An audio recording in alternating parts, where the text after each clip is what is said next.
Goods and services exports. The value of exports of goods increased in 2022 because of the higher oil prices, natural gas prices, and commodity prices.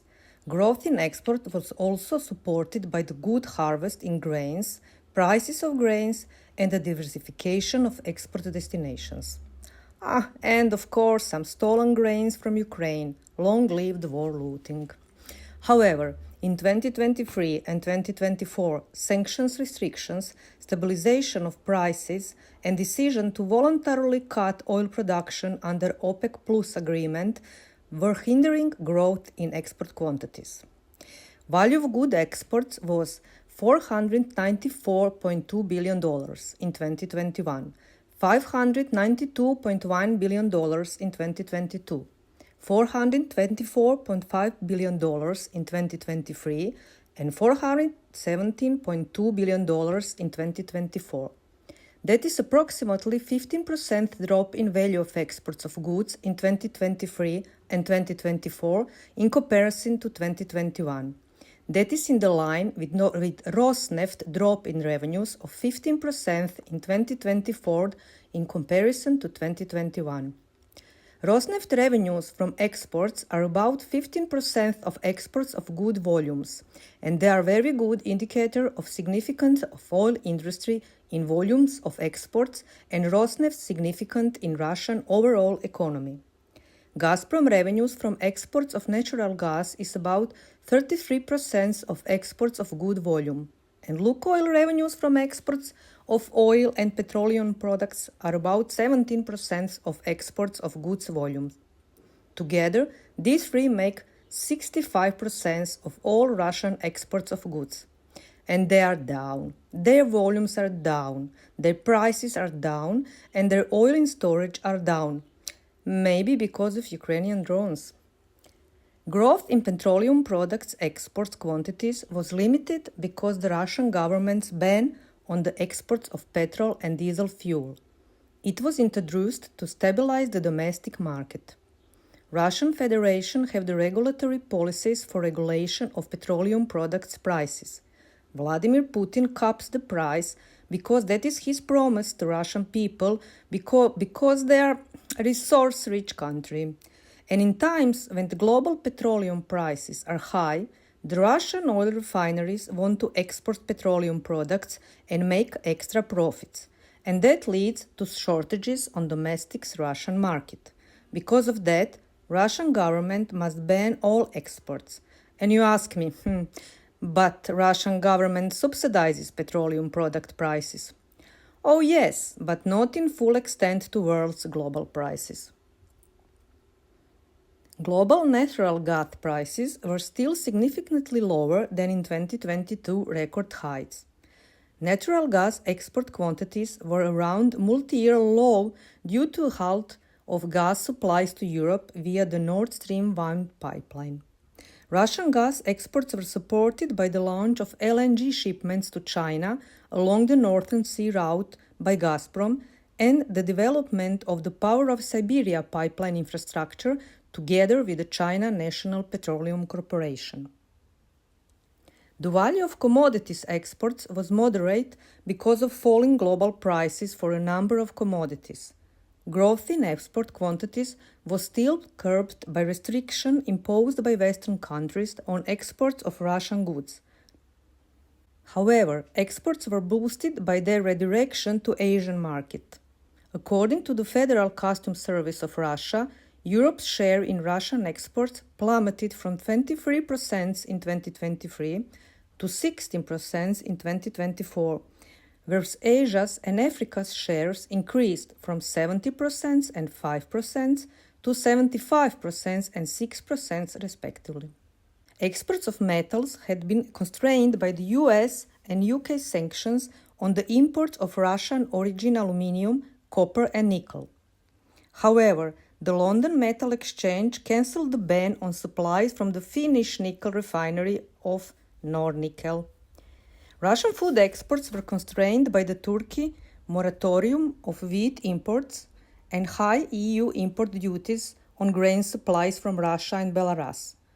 Russian grain exports were also moderated by a reduction in stocks and harvest because of the bad weather. To support Russian exporters, the Russian government subcommittee extended their exemptions from export duties on thermal coal and anthracite. Moreover, the subcommittee upheld the idea of cancelling exchange rate-linked duties on certain types of cast iron and hot-rolled sheets. The duty on main other non-oil and gas exports decreased from 5.5% to 4.5% due to a stronger ruble. The exchange rate-linked exports duty on fertilizers stood at 10%. The value of services exports went down compared to 2021.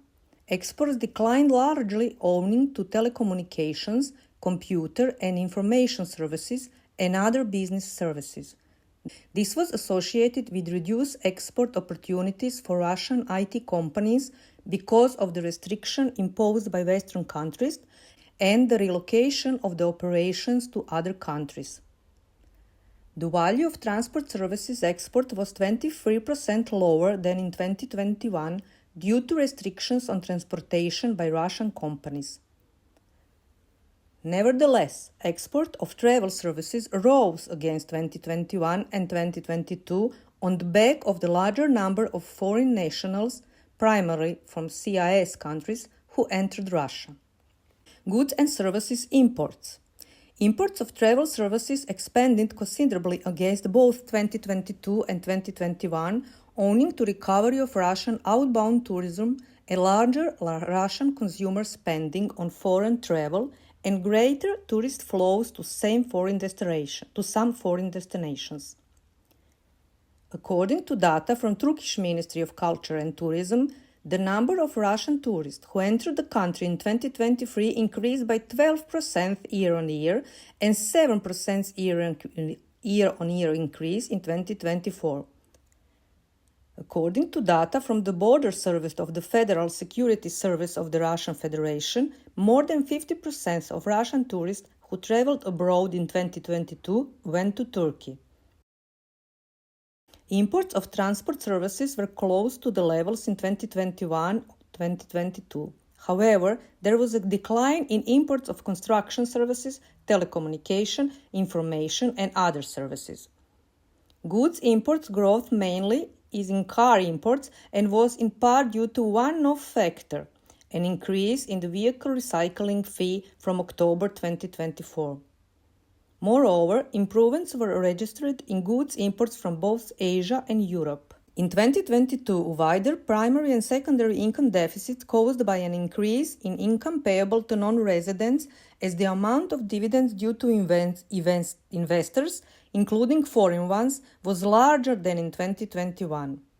Notably, the sizable part of dividends payable to non-residents will remain in C-type accounts. So, Central Bank of Russia can use these funds to credit the war for maybe one additional year on top of funding vis-à-vis National Wealth Fund. However, in 2023 and 2024, a drop in deficit in primary and secondary income account was primarily a result of a decline in dividends payable by Russian companies to foreign investors. Financial account. The growth of assets was largely driven by in part due to increased settlement lags in foreign trade. The lags are direct consequences of SWIFT sanctions and sanctions on Chinese bank by US government. Foreign liability decreased, which was partially related to the payout of declared dividends. Foreign liabilities gained in part driven by the accumulation of non-resident funds and changes in reserve assets. Reserve assets lost $7.3 billion in 2022, $10 billion in 2023, and $3.8 billion in 2024 because of the transactions with National Wealth Fund resources and foreign exchange swaps. However, the decrease in reserves as a result of transaction in the balance of payment was excessively offset by growth in international reserves owing to revaluations and interest earned. Russia's international reserves expanded to $634 billion as of October 2024. Of course, $300 billion of that money is frozen in the West, and interest earned are given to Ukraine, but Central Bank of Russia avoid to mention that fact. Maybe because it will make Putin sad or depressed. And for the 2025 prospects are not very good. Price of oil is falling, and Putin has learned that the American president, after all, is one way or another have the power to bankrupt his economy with only 3 words: tariffs, tariffs, and more tariffs.